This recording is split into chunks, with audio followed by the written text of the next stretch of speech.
আমার ভাইদের রক্ত ঝরার পরে এই খুনির সাথে যদি আমরা আলোচনায় বসি তাহলে আমার সেই আবু সাইদ ভাইয়ের সাথে বেইমানি করা হবে। সকল পেশাজীবী মানুষ যেহেতু একাত্মতা হয়েছে, এই আন্দোলনের কোটা সংস্কার আন্দোলন নয়, এই আন্দোলন স্বৈরাচার পতনের আন্দোলনে পরিণত হয়েছে। সম্মানিত ভাই বন্ধুগণ, কয়েকটা বিষয় আপনাদের মাথায় রাখতে আমার আহ্বান। এ সরকার প্রতি বছর দফায় দফায় কোন ইস্যু যখন তৈরি হয়, নতুন এক একটা ইস্যু তৈরি করে আন্দোলনকে বানচাল করতে চায়।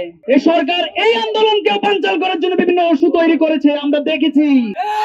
সাম্প্রদায়িক দাঙ্গা নামে এক একটা ইস্যু আছে। এই ধরনের ইস্যু যদি তৈরি হয় আমরা সবাই সজাগ থাকবো, আমরা গুজবে কান দিব না। ফেসবুক মিডিয়াতে এই ধরনের অপপ্রচার গুলো চালানো হচ্ছে, আমরা মিডিয়ার ভাইদেরকে বলবো আপনারা একটু আন্তরিক থাকুন। আপনারা কয়েকদিন আগেই তো ছাত্র ছিলেন, আপনারা কি ছাত্র ছিলেন না? আপনারা মিডিয়া আসছেন কিভাবে? আর একটা প্রধান ইস্যু হচ্ছে জামাত শিবির ইস্যু। জামাত শিবির কি করবে না করবে এটা আমাদের দেখার বিষয় না। আমরা আমাদের লক্ষ্যে থাকবো, ওরা মরে যাও, আমরা আমাদের লক্ষ্যে থাকবো। এগুলো ইস্যু তৈরি করা হচ্ছে, জামাত শিবির ইস্যু, সাম্প্রদায়িক দাঙ্গা ইস্যু, এগুলো ইস্যু তৈরি করা হচ্ছে আমাদের লক্ষ্যচ্যুত করার জন্য।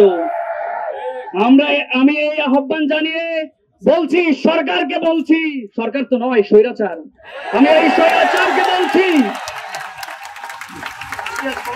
আমাদের এই ছাত্র সমাজ, এটা মেধাবীদের আন্দোলন, এই আন্দোলনে আপনি নতুন নতুন ইস্যু তৈরি করে তাদেরকে লক্ষ্যচ্যুত করতে পারবেন না, তারা সবকিছু বোঝে।